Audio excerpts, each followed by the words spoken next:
21절 말씀입니다. 베드로전서 3장 21절 말씀.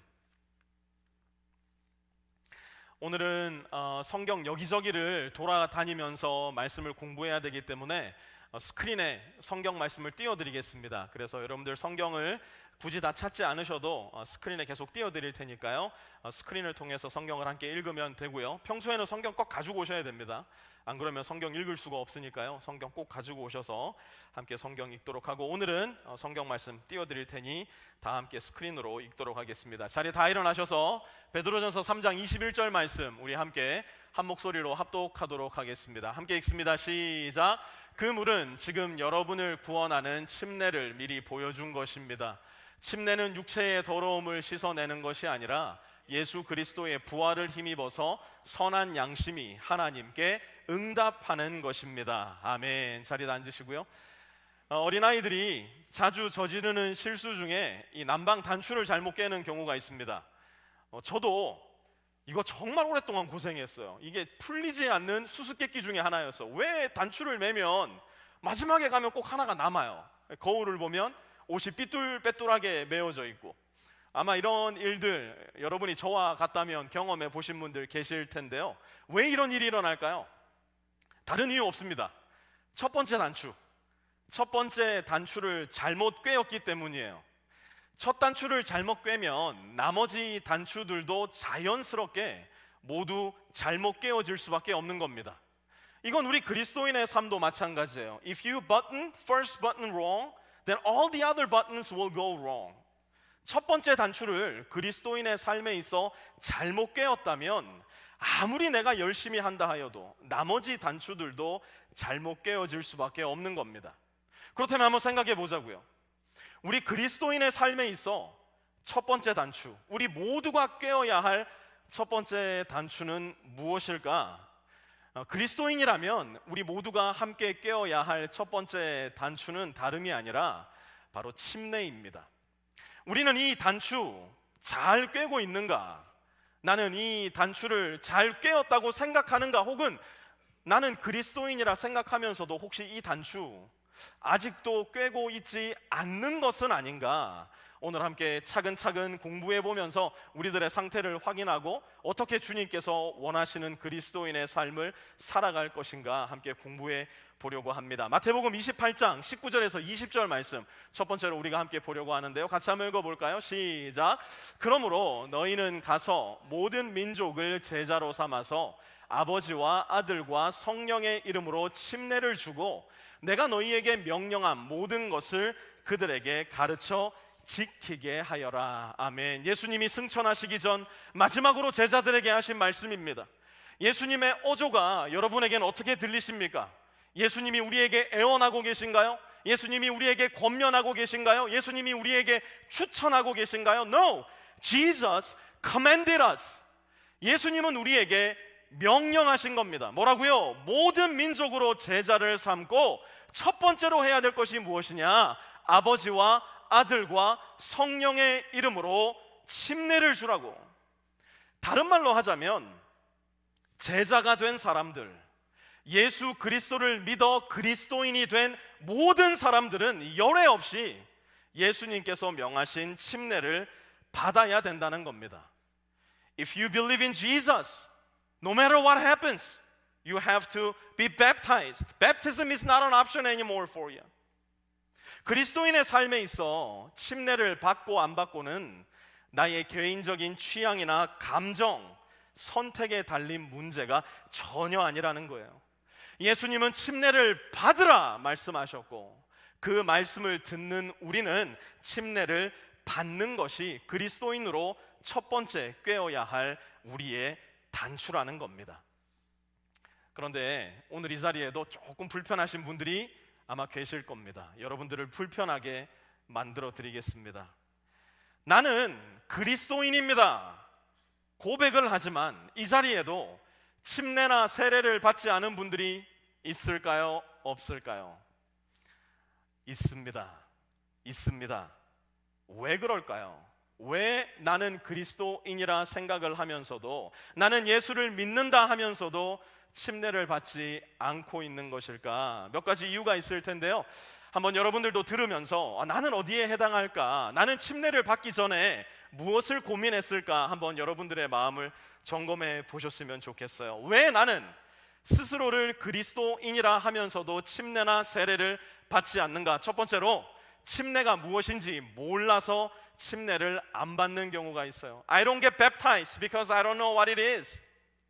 이 경우에는 교회와 목회자들에게 가장 큰 책임이 있습니다. 침례가 얼마나 중요한지, 침례가 얼마나 풍성하고 아름다운 의미를 담고 있는지, 침례 안에 얼마나 깊은 은혜와 사랑의 마음이 담겨 있는지 제대로 가르치지 않아서 침례를 받지 않는 경우, 지난 7년 동안 되돌아보니까요, 우리 교회가 이 경우에 해당하더라고요. 지난 7년의 시간을 돌아보면서 한 번도 침례를 설교하지 않았던 강단을 다시 한번 확인하게 되었습니다. 여러분들께 너무나 죄송한 마음이고요, 하나님 앞에도 죄송한 마음입니다. 하지만 지난 한 주 비탐성을 공부하면서 또 오늘 함께 말씀을 들으시면서 최소한 우리 교회 안에 내가 침례가 뭔지 몰라 침례를 받지 않는다, 이런 핑계는 사라져야 될 겁니다. 마이크를 좀 바꿀까요? 마이크를 바꿔서 한번 해보죠. 두 번째로는 침례가 뭔지도 배웠어요. 왜 침례를 받아야 되는지도 배웠습니다. 그런데도 침례를 받지 않는 경우, 죄송합니다, 하지만 말씀드릴게요. 다른 이유 아니에요. 나는 지금 그냥 말씀에 불순종하는 겁니다. I don't get baptized simply because I disobey. 명백한 하나님의 말씀이 내 눈앞에 있어요. 이 하나님의 말씀이 내 귀에 들려왔어요. 이 말씀을 내가 이해했어요. 그럼에도 불구하고 침례를 받지 않는 것, 정직하십시다. 지금 나는 그냥 불순종하는 겁니다. 세 번째로, 침례를 받지 않는 경우, 예상외로 이 이유가 많더군요. I don't get baptized because I'm embarrassed. 너무 창피하고 귀찮아서 침례를 받지 않는 경우가 있어요. 이거 실제로 제가 들은 이야기인데요. 목사님, 제가 세례면 받겠는데 침례는 좀 부담스럽습니다. 침례 받으면 머리 잘 꾸미고 왔는데 머리 다 엉클어지고, 제 메이크업 다 망가지고, 마스카라는 어떻게 해요? 다 번지게 되는데. 실제로 제가 들었던 이야기예요. 나중에 어디서 장로교회 가서 침례 받으시려 그래요? 저기 세례 받으시려 그러세요? 핑계가 솔직히 좀 창피하죠. 하나님께서 말씀하셨는데 여전히 나에게 너무나 집중이 되어 있는 내 모습. 우리는 그럼에도 불구하고 이 이유 때문에 침례를 받지 않기도 합니다. 네 번째로는, 난 아직 준비가 안 된 것 같아서 I feel like I'm not ready yet. 목사님, 아직 준비가 좀 안 된 것 같아요. 제가 더 성숙한 그리스도인이 되고 나서, 교회 봉사도 조금 더 하고 나서, 조금 더 시간이 지나서 집사도 되고 권사도 되고 장로도 되고 나서, 그런 다음에 침례를 받아야 될 것 같아서. 이런 분들께 말씀드릴게요. You will not get ready unless you get baptized first. 예수님의 말씀에 첫 번째 침례로 순종하지 않았는데 그 다음 말씀에 순종할 수 없는 것은 너무나 당연한 일이고요. 주님의 말씀에 순종하지 않는다면 우리 신앙에, 우리 인생에 예수님을 닮아가는 성장과 성숙은 없는 겁니다. 혹시 여전히 내가 침례를 받지 않았다면 나는 무슨 이유 때문에 아직 침례 혹은 세례를 받지 않으셨습니까? 침례를 받지 않은 첫 번째 이유로 돌아가서 우리는 무엇이 침례인가에 대한 부분을 살펴봐야 할 텐데요. What is baptism? 침례는 무엇인가? 저와 여러분이 가지고 있는 대다수의 한글 성경 번역본들은 침례라는 용어 대신에 세례라는 용어를 사용합니다. 그런데 신약 성경에서 한국말 번역 성경이 주로 채택한 세례라는 단어의 원어, 그게 뭐냐면 우리 이번 주 비탐성에서도 배웠죠. 밥티소 혹은 밥티스마라는 단어를 사용하고 있는데요. 우리가 흔히 세례라고 할 때 어떤 모습이 여러분 연상되십니까? 이 자리에는 세례를 받으신 분들도 굉장히 많은데요. 세례는 우리 머리 위에 물을 몇 방울 뿌리거나 아니면 물을 떠서 우리 머리 위에 부어주는 모습이 연상이 되실 겁니다. 잠시 뒤에 이것에 대해서도 이야기하겠지만 여러분이 받은 세례 전혀 잘못된 거 아닙니다. 세례 받았으니 침례 다시 받아야지, 이거 아닙니다. 괜찮습니다. 계속해서 좀 들어보십시오. 다만 성경에 등장하는 저 밥티조라는 단어, 밥티스마라는 단어, 곧 우리가 들고 있는 한글 성경에서 대부분 채택하고 있는 세례라고 번역한 이 단어는 사실은 머리에 물을 몇 방울 뿌리거나 머리에 물을 떨어뜨려 주는 것은 전혀 아니었다는 거예요. 마태복음 3장 16절을 새 번역에 기록된 그대로 한번 읽어볼게요. 한국말로 읽고 우리 유스들을 위해서 영어로도 한번 이어서 읽어볼게요. 시작. 세례를 받으시고 곧 물에서 올라오셨다. As soon as Jesus was baptized, he went up out of the water. 여러분, 우리가 알고 있는 세례는 물에 들어갔다가 물에서 올라올 이유가 있는 예식인가요? 그럴 필요가 없는 예식인가요?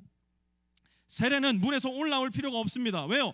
애초에 물 밑으로 들어가질 않는데 물 위로 올라올 이유가 전혀 없는 것이죠. 그러니 문맥상 세례를 받으시고 곧 물에서 올라오셨다라고 하는 말은 뭔가 매끄럽지가 않은 거예요.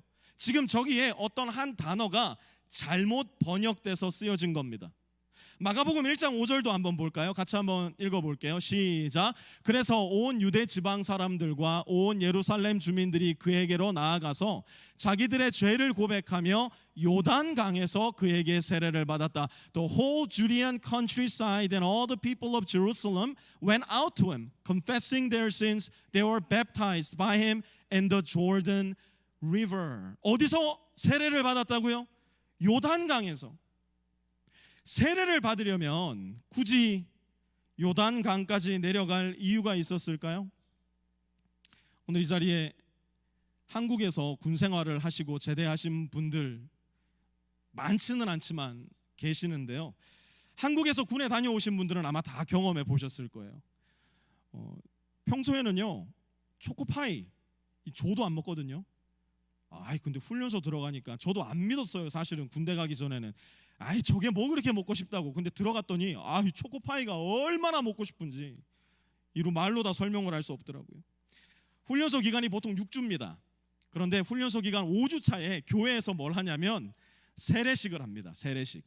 그런데 세례식을 하는 날에는 교회에서 초코파이를 1개씩 주지 않고 3개씩 줍니다. 아마 세례를 하기 때문에 초코파이를 3개를 주지 않나 싶은 생각이 드는데요. 이날은 불교를 믿는 친구들도, 이슬람교를 믿는 친구들도, 깐따라삐아교를 믿는 친구들도, 나는 무신론자야 하는 친구들도 전부 다 교회로 갑니다. 왜? 초코파이 3개를 먹기 위해서. 그 쇠도 씹어 먹을 것 같은 그 장정들이 이 초코파이 3개에 종교고 신념이고 믿음이고 다 버려버리게 만드는 곳이 대한민국 국군훈련소예요. 그런데 몇백 명이 되는 훈련병들이 거기에 세례를 받겠다고 나와 있는데, 솔직히 초코파이를 받겠다고 나와 있는 건지 진짜 세례를 받겠다고 나와 있는 건지는 잘 모르겠지만 그 수백 명의 훈련병들에게 세례를 주기 위해 필요한 물의 양이 얼마만큼인 줄 아십니까? 거짓말 안 못하고 딱 요만큼이에요. 종이컵 같은데 물을 떠서 앞에 목사님들이 하얀 장갑을 끼고 물을 뿌려주면 그 앞에 있는 모든 훈련병들이 세례를 받은 것이라 이야기를 합니다. 만약 침례 요한이 베푼 것이 세례였다면 침례 요한은 요단강이 아니라 자기 집에다가 사람들을 불러놓고 이 일을 했어도 아무 문제가 없었을 거라는 이야기예요. 사도행전 8장 38절도 한번 볼까요? 사도행전 8장 38절입니다. 시작. 빌립은 마차를 세우게 하고 내시와 함께 물로 내려가서 그에게 세례를 주었다. And he gave orders to stop the chariot. Then both Philip and the eunuch went down into the water and Philip baptized them. 빌립이 이디오피아 내시에게 세례를 베풀고 있는 장면인데요. 만약 빌립이 이디오피아 사람에게 베푼 것이 세례였다면 이들이 함께 물로 내려갈 이유가 있었을까요? 이들이 went down into the water, 물로 들어갈 이유가 있었을까요? 아니라는 거예요. 39절도 한번 이어서 보면요, 그들이 물에서 올라오니 when they came up out of the water. 이게 무슨 말이에요? 빌립도 이디오피아 내시도 물에 들어갔다는 이야기입니다. 곧 이들이 행한 것은 머리에 물을 뿌리거나 머리에 물을 붓는 세례나 관수례가 아니라 온몸이 물속에 침수되는 침례였다는 거예요. 최소한 우리가 가지고 있는 성경 안에 기록된 세례는 우리가 알고 있는 물을 뿌리는 세례가 아니라 온 몸이 물에 잠기는 침례였다는 겁니다. 그렇다면 왜 기독교 전통 안에는 세례가 생긴 것일까? Why did get people sprinkled? 성경을 제외하고 기독교 역사 속에 존재하는 문헌 속에 가장 초창기에 기록되었다고 여겨지는 디다케, 사도들의 가르침이라는 책이 있거든요. 이 책 7장에 보면 침례에 대한 내용을 이렇게 써놨습니다. 같이 한번 읽어보죠. 시작. 침례에 관해서 여러분은 이렇게 침례를 주시오. 아버지와 아들과 성령의 이름으로 살아있는 물로 침례 주시오. 만일 살아있는 물이 없으면 다른 물로 침례 주시오. 찬물로 할 수 없다면 더운 물로 하시오.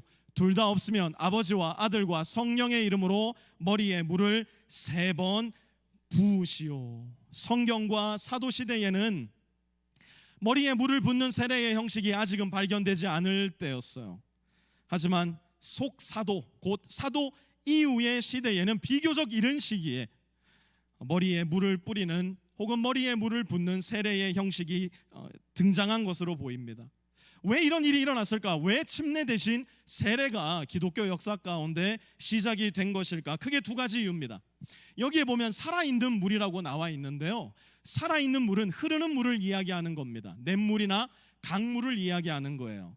그런데 1세기에 이미 네로를 통해서 기독교 박해가 굉장히 활발하게 일어나기 시작합니다.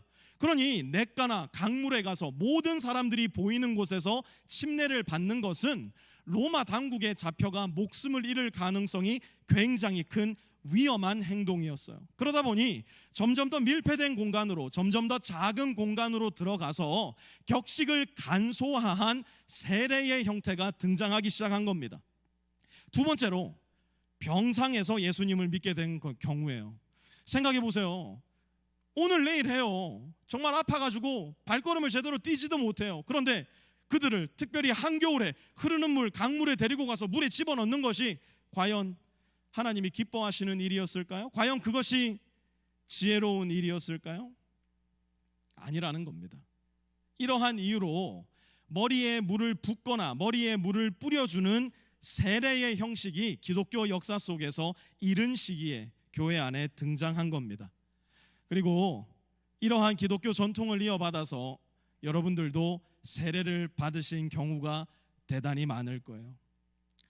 목사님, 오늘 말씀을 듣다 보니까 또 우리 교회가 침례교회다 보니까 제 마음에 항상 이런 부담이 있는데, 저는 제 침례를 받아야 되는 겁니까? 저는 세례를 받았지만 침례를 다시 받아야 되는 겁니까? 여러분 잘 들으세요. 여기에 계신 분들은 최소한 오늘부터 그거 헷갈리시면 안 됩니다. 아니에요. 여러분 다시 침례 받지 않으셔도 아무런 문제가 없습니다. 오히려 세례를 받았다고 하여 침례를 다시 받는 것이 기독교 신학에는 큰 무리가 될 수도 있다고 저는 개인적으로, 침례교적으로는 아니지만 개인적으로는 생각을 합니다. 침례도 100% 괜찮고요, 세례도 100% 괜찮아요. 만약 내가 침례와 세례 안에 담겨 있는 성경적 의미, 그리고 그것을 명한 예수님의 뜻과 마음을 올바르게 이해할 수만 있다면 침례 오케이, 세례 오케이입니다. 자, 그렇다면 지금부터는 침례의 의미 그리고 세례의 의미는 과연 무엇인가 함께 공부해 보려 하는데요. 로마서 6장 3절 말씀 우리 한번 같이 읽어보겠습니다. 로마서 6장 3절입니다. 시작. 침례를 받아 그리스도 예수와 하나가 된 우리는 모두 침례를 받을 때에 그와 함께 죽었다는 것을 여러분은 알지 못합니까? Don't you know that all of us who were baptized into Christ Jesus were baptized into His death? 침례의 의미는 무엇인가? 첫 번째로 침례는 예수님과 내가 하나가 되었다는 의미입니다. Baptism indicates that Jesus and I are united into one.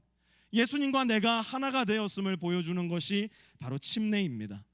예수님께서 나를 위해 십자가 위에서 죽으시고 십자가 위에서 모든 피를 흘려주심으로 말미암아 나의 모든 죄를 씻어주시고 다시 살아나셔서 나와 함께 하신다는 사실을 믿게 될 때 나에게는 무슨 일이 일어날까? 요한복음 15장에 보니까요, Jesus in me, I in Jesus. 내가 예수님 안에, 예수님이 내 안에 들어가는 신비의 연합을 경험하게 된다는 사실이에요. 두 번째로 침례는 예수님과 내가 함께 죽었다는 것을 의미합니다. Baptism tells me I died with Jesus. 갈라디아서 2장 20절 우리 교회 암송 구절이기도 한데요. 바울이 무엇이라고 고백합니까? 내가 그리스도와 함께 죽었나니, 내가 그리스도와 함께 십자가에 못 박혔나니, I have been crucified with Jesus Christ. 문제는 뭔지 아세요? 바울은 성경을 아무리 뒤져봐도 예수님과 함께 십자가에 못 박힌 적이 전혀 없었다는 사실이에요. 그렇다면 성령의 영감을 받은 바울이 어찌하여 이런 말을 하는 것일까? 바울은 거짓말을 한 것일까요? 아니에요. 예수님을 믿는 순간, 예수님과 한 몸으로 연합되는 순간 저와 여러분에게 무슨 일이 생기는가? 하나님께서 저와 여러분을 보는 시각이 달라지는 겁니다. 이제 더 이상 하나님의 눈에는 내 존재 그 자체로만 내가 보이는 것이 아니라 예수 그리스도와 함께 십자가에 못 박혀 죽어버린 존재로 저와 여러분이 하나님의 눈에 보이기 시작하는 거예요. God sees us in Jesus Christ who got crucified for our sins on the cross. 더 이상 내가 내 스스로 하나님의 보좌 앞에 1대1로 서는 존재가 아니라 예수 그리스도를 통하여 예수 그리스도와 함께 하나님 앞에 서는 존재가 된다는 사실이에요. 그래서 사실 성경은 온몸이 물에 잠기는 침례를 우리에게 말씀하는 겁니다. 여러분, 백날 사람한테 머리에 물 뿌려보세요. 사람 죽나 안 죽나? 안 죽습니다. 사람이 죽으려면 어떻게 해야 돼요? 물에 완전히 빠져 들어가야 죽는 겁니다. 내가 예수님과 함께 죽었음을 드러내는 가장 명확한 예식은 바로 침례인 거예요. 그렇기 때문에 단순히 우리 교회가 침례 교회여서가 아니라 그것이 성경적으로 더 옳은 것이기 때문에, 미국의 정부가 우리 침례 받는다고 우리 잡으러 와서 죽이지 않기 때문에 우리는 조금 번거롭더라도, 내 머리 스타일이 망가지더라도, 내 마스카라가 번지더라도 굳이 물밑으로 들어가 예수와 함께 죽는 침례의 예식을 행하는 것이에요. 세 번째로 침례는 예수님과 내가 함께 살았음을 보여줍니다. Baptism shows us I was raised from the dead with Jesus. 로마서 6장 4절 말씀 우리 한번 같이 읽어보겠습니다. 로마서 6장 4절입니다. 시작. 그러므로 우리는 침례를 통하여 그의 죽으심과 연합함으로써 그와 함께 묻혔던 것입니다. 그것은 그리스도께서 아버지의 영광으로 말미암아 죽은 사람들 가운데서 살아나신 것과 같이 우리도 또한 새 생명 안에서 살아가기 위함입니다. 우리 영어로도 유스를 위해 함께 읽어보겠습니다. We were therefore buried with him through baptism into death, in order that just as Christ was raised from the dead through the glory of the Father, we too may live a new life. 우리가 예수님과 함께 죽음은 예수님과 함께 다시 살기 위함이에요. 그런데 예수님과 함께 다시 사는 삶은 어떤 삶인가? 새 생명 안에서 살아가는 삶이라고 이야기합니다. 그렇다면 새 생명은 어떤 생명일까요? 이제는 새로운 왕에게 새로운 통치를 받으며 새로운 피조물로서 살아가는 것이 바로 새로운 삶이에요. 이전에는 그저 이 세상이 우리에게 보여주는, 이 세상이 우리에게 넣어주는 꿈을 꾸며 살았어요. 부귀와 영화를 누리고 오랫동안 건강하고 장수하며 모든 이 세상의 재산, 명예, 인기를 누리며 사는 것이 우리의 소망이었다면, 이제는 하나님께서 내 안에 공급해 주시는 새로운 산 소망, 하나님 나라의 소망, 하나님의 꿈, 하나님의 비전, 영원한 생명을 우리 안에 간직한 채 살아간다는 겁니다. 이전에는 하나님의 뜻을 쫓고 싶어도 되지가 않았어요. 하나님의 뜻을 따라 살아가게 해주세요. 아무리 애를 써도 되지 않았어요. 그런데 예수님을 믿음으로 함께 죽고 함께 살아나 새 생명을 가진 나는 이제는 새로운 꿈을 가지게 된 거예요.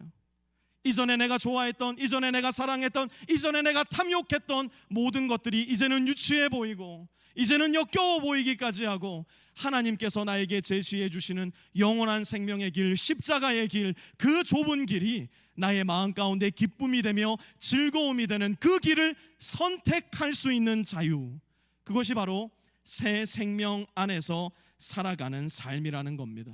더 중요한 건 무엇인가? 네 번째로, 침례는 예수님과 내가 영원히 함께 산다는 것을 증거합니다. Baptism shows that I and Jesus will live forever together. 5절 우리 함께 로마서 6장 5절 함께 읽어봤으면 좋겠는데요. 같이 읽습니다. 시작. 우리가 그의 죽으심과 같은 죽음을 주어서 그와 연합하는 사람이 되었으면 우리는 부활에 있어서도 또한 그와 연합하는 사람이 될 것입니다. For if we have been united with him in a death like his, we'll certainly also be united with him in a resurrection like his. 예수님의 부활이 우리에게 알려주는 것은 무엇일까요? 예수님이 제자들을 깜짝 놀래켜 주려고 까꿍하기 위해 부활하셔서 굳이 제자들에게 그 부활의 몸을 보여주신 것일까요? 천만에요. 예수님은 저와 여러분을 위해서 부활의 몸으로 제자들 앞에 나타나신 겁니다. 영원히 죽지 않고 영원히 썩지 않으며 영원히 멸망하지 않을 영광의 몸, 부활의 삶이 있음을 저와 여러분에게 보여주기 위해 부활의 몸으로 우리에게 나타나셨던 거예요. 이것을 내가 믿는다는 것, 예수와 함께 내가 죽었고 예수와 함께 내가 살았으며 예수와 함께 내가 부활의 영광으로 들어가게 될 것임을 분명하게 고백하는 것을 우리는 침례식을 통해 거행하게 되는 겁니다. 특별히 이 일을 왜 우리는 공적인 자리에서 시행하는가? 다섯 번째로, 침례는 예수님과 내가 하나됨으로 내 곁에 있는 형제와 자매들과도 하나 되었음을 분명하게 드러내기 때문이에요. Baptism shows us you and I are united as brothers and sisters. 고린도전서 12장 13절 한번 같이 읽어보겠습니다. 시작. 우리는 유대 사람이든지 그리스 사람이든지 종이든지 자유인이든지 모두 한 성령으로 침례를 받아서 한 몸이 되었고 또 모두 한 성령을 마시게 되었습니다. For we were all baptized by one spirit so as to form one body. 여러분, 그렇기 때문에 침례는 단순히 침례를 받는 한 명의 개인이 자기의 믿음을 고백하고 선언하는 장소가 아니에요. 침례는 우리 모든 빛의 공동체가 함께 하나님 앞에, 또한 침례를 받는 형제와 자매에게 다짐하고 고백하는 자리예요. 어떤 고백과 어떤 다짐입니까? 오늘 이 물속으로 들어가 예수와 함께 죽고 예수와 함께 살아 나와 한 몸이 되는 저 형제를, 저 자매를 결코 우리는 홀로 내버려 두지 않겠습니다. 저 형제와 저 자매가 혼자 울지 않게 하겠습니다. 저 형제와 저 자매가 홀로 기뻐하지 않게 하겠습니다. 바로 그 다짐과 고백을 우리 모든 빛의 공동체가 함께하는 자리가 바로 침례의 예식이 행해지는 자리입니다. 하지만 여러분, 이것도 기억하셔야 돼요. 침례 자체에는 우리의 구원과 죄 씻음을 일으키는 근원적인 힘이 조금도 존재하지 않아요.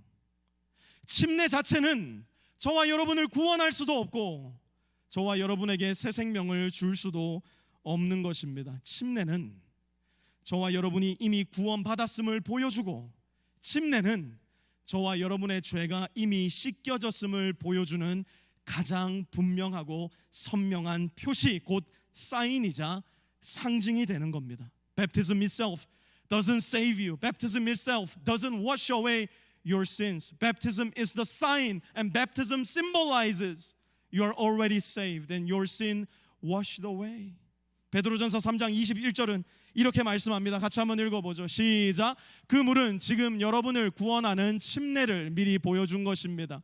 침례는 육체의 더러움을 씻어내는 것이 아니라 예수 그리스도의 부활을 힘입어서 선한 양심이 하나님께 응답하는 것입니다. 사랑하는 성도 여러분, 침례 자체에는 우리를 구원할 힘이나 능력이 전혀 없습니다. 우리는 침례 때문에 구원을 받거나 죄 사함을 받는 것이 아니라 오직 예수님을 믿음으로, 오직 하나님의 은혜로만 구원받고 죄 사함에 이르게 됩니다.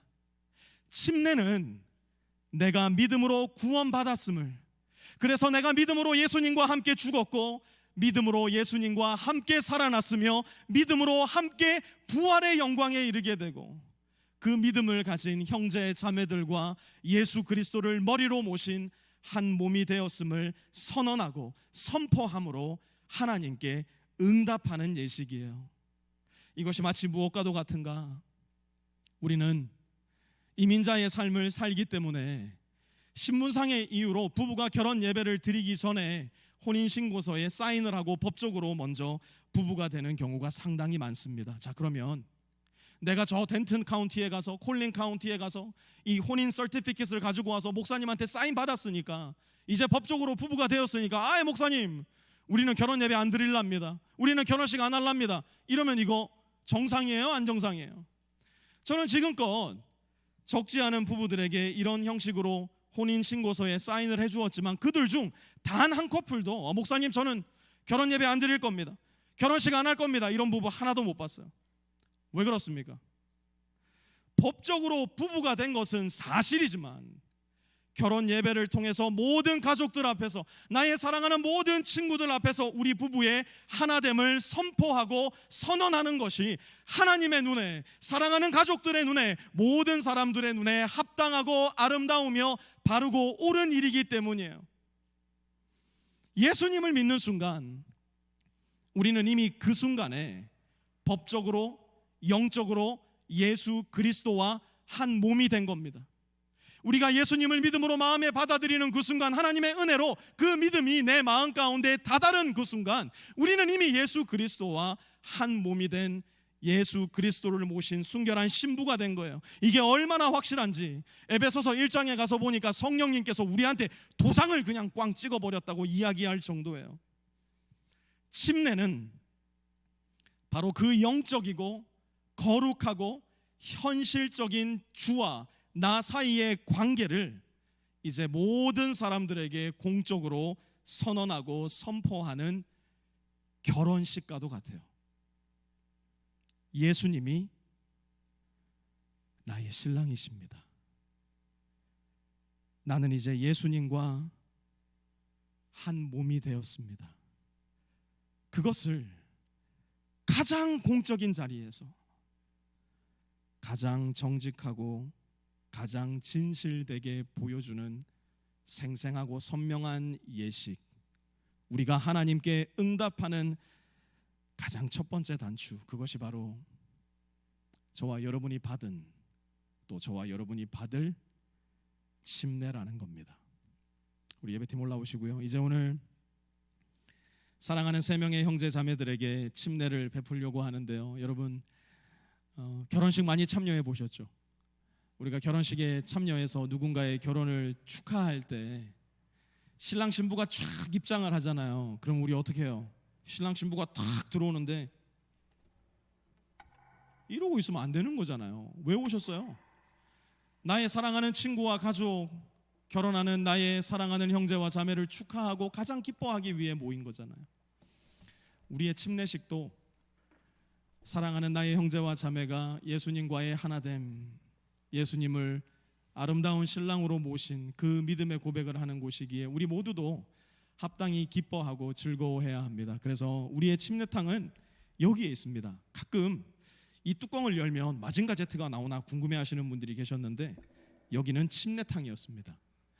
그래서 여러분들 자리를 좀 정돈을 해주셨으면 좋겠어요. 자리에 다 일어나셔서 이쪽 자리로, 이쪽과 여기에는 절반 되는 자리만 좀 이렇게 앉고 최대한 이쪽으로 좀 모였으면 좋겠고요. 이제 조금 있으면 우리 아이들도 내려올 겁니다. 우리 아이들도 내려올 건데 우리 아이들은 이 앞에 막 다 서가지고 가장 시끌벅적하게 받는 침례식이 되었으면 좋겠어요. 이쪽으로 다 오십시오. 제일 앞자리부터 좀 앉아주시면 좋을 것 같고요. 자리를 정돈하시면서 우리가 오늘 들은 말씀을 다시 한번 마음 가운데 되뇌이는 가운데 이 찬양 함께 하나님께 올려드렸으면 좋겠습니다.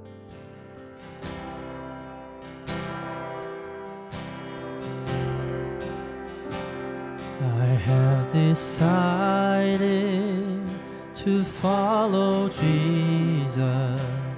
I have decided to follow Jesus. I have decided to follow Jesus. No turning back. No turning back.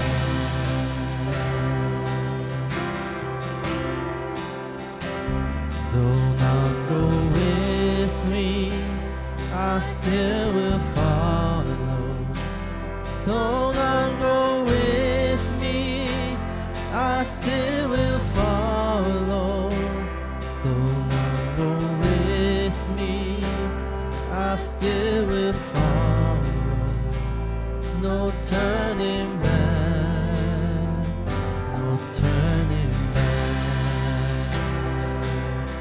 voice now. My cross I'll carry. My cross I'll carry till I see Jesus. My cross I'll carry till I see Jesus. My cross I'll carry till I see Jesus. No turning back, no turning back. 네, 마지막으로 The world behind me, the world behind me, the cross before me, the world behind me, the cross before me, the world behind me, the cross before me, no turning back.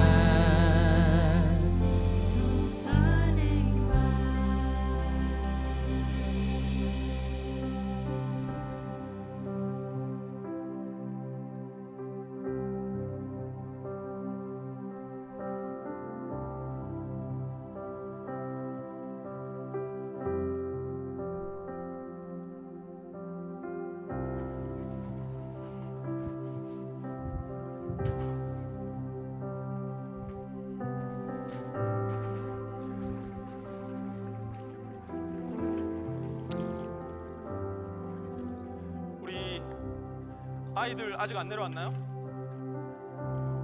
네, 아이 다 들어오세요. 네, 다 들어오세요.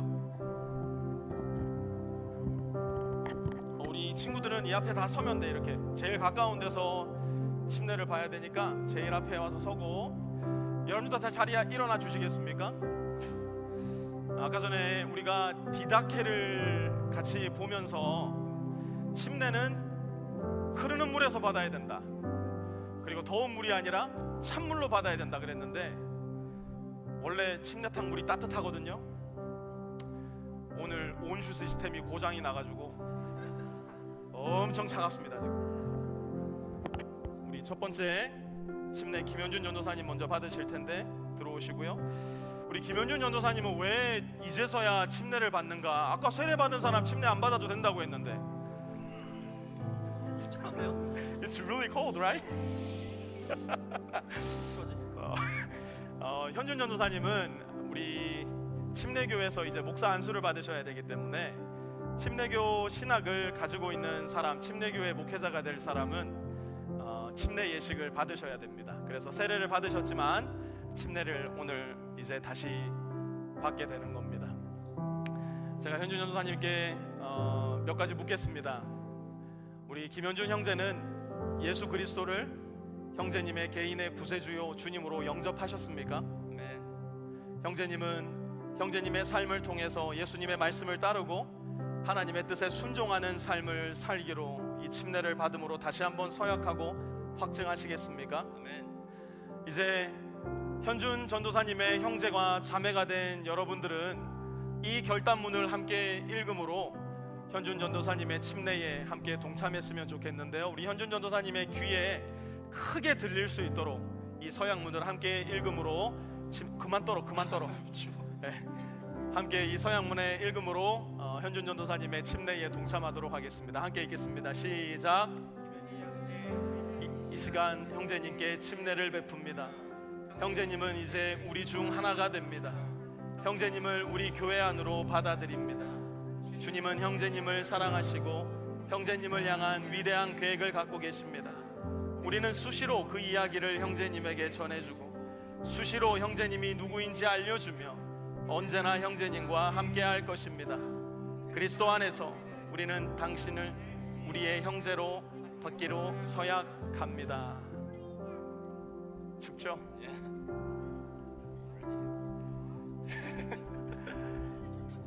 이제 우리 현준 전도사님이 침례 받을 때 우리 친구들, 침례식은 너무 기쁘고 너무 아름다운 일이에요.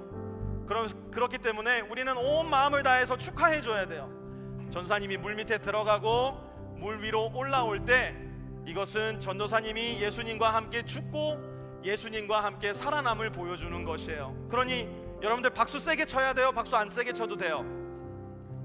박수 세게 쳐야 되는 거예요.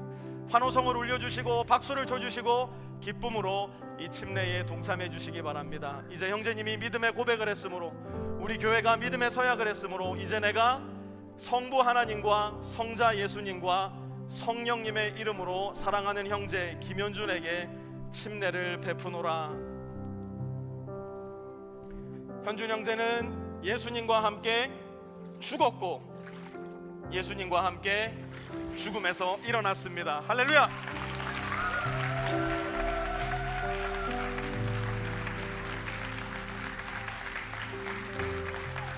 구한이 자매 오셔야죠. 이제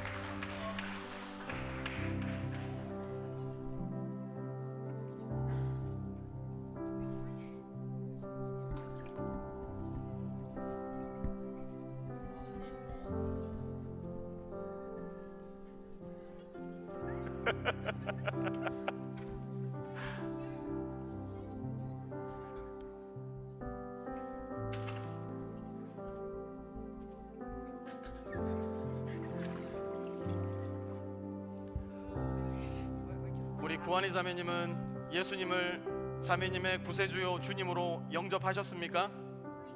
Yeah.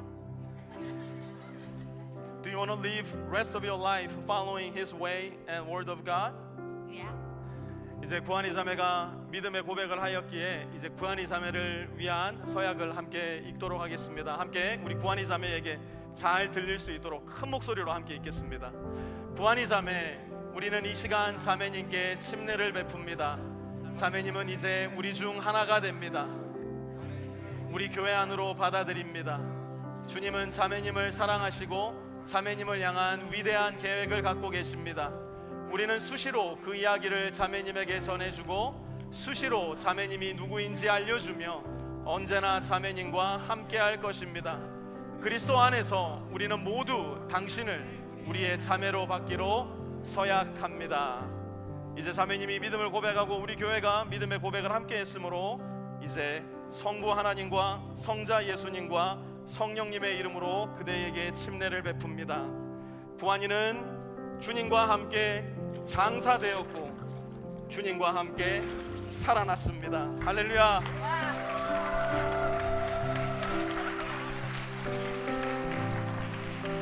동주 자매님,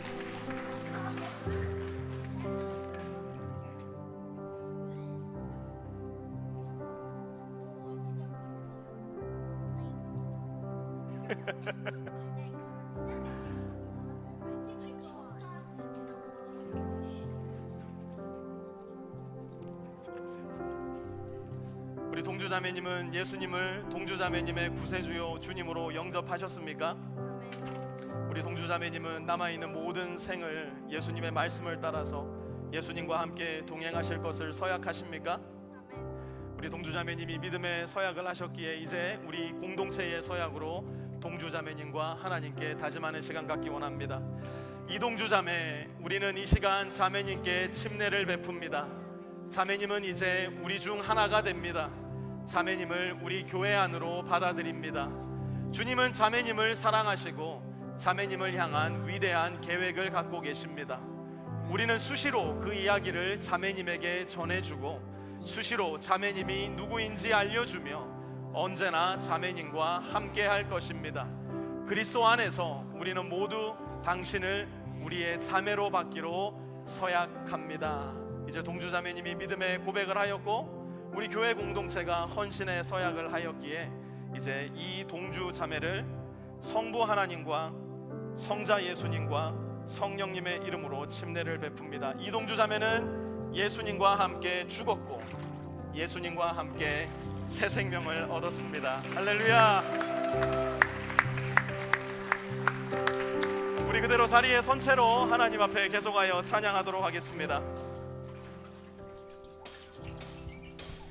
계속해서 박수 치면서 주님 앞에 나아가기 원합니다.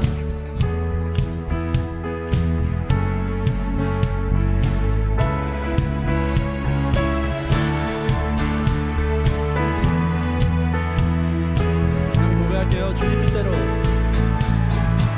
주님 뜻대로 살기로 했네. 주님 뜻대로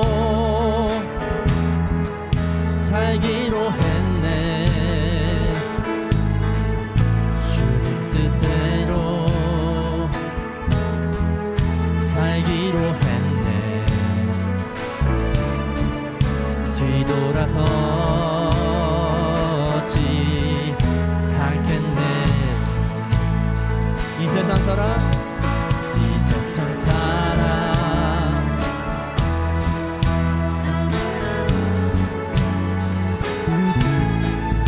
이 세상 사람,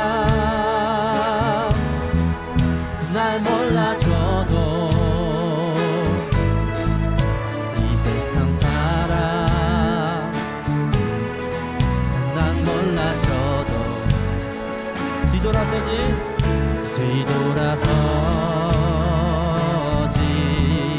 않겠네.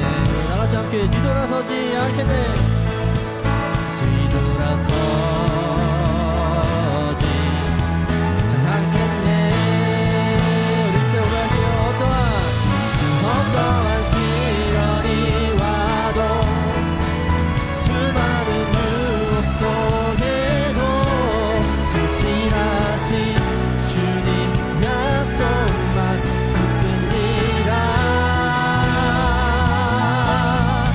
세상이 이해 못하고 우리를 조롱하여도 진실하신 주님 약속만 붙들리라. 결코 돌아서지 않으리.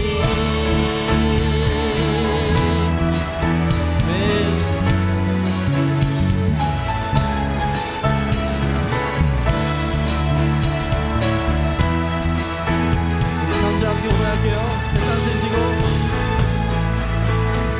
등지고 십자가 보내. 세상 등지고 십자가 보내. 세상 등지고 십자가 보내. 뒤돌아서지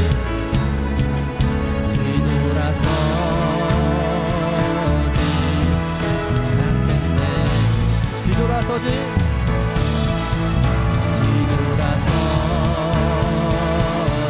마지막으로 가겠습니다. 어떠한 시련이 와도 수많은 유혹 속에도 진실하신 주님 약속만 붙들리라. 세상이 이해 못하고 우리를 조롱하여도 진실하신 주님 약속만 붙들리라. 결코 돌아서지 않으리.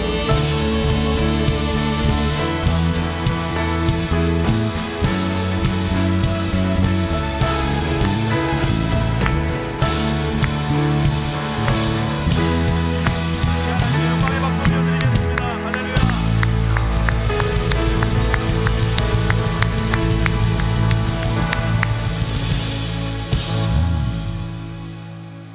침례식은 5월 19일에 한 번 더 있을 예정입니다. 그동안 우리가 침례를 잘 가르치지 못해서 침례를 받지 못하신 성도님들이 있었다면, 또 오늘 침례의 예식을 통해 나도 예수님을 향한 믿음, 침례로 고백하기 원합니다 하시는 분들은 저나 우리 교역자들에게 꼭 말씀해 주시고요. 이제 침례를 받은 모든 성도 여러분이요, 그리고 이미 이전에 침례를 받았던, 세례를 받았던 모든 믿음의 한 가족들이요, 여러분이 침례를 받았다는 사실을, 세례를 받았다는 사실을, 여러분의 이마가에 닿았던 그 찬물의 그 느낌을, 여러분이 온몸에 물이 들어갔을 때 느꼈던 그 물의 느낌을 잊지 마시기 바랍니다. 여러분은 예수와 함께 죽었고 예수와 함께 살아나 새 생명 가운데 살아가는 주님의 제자들입니다.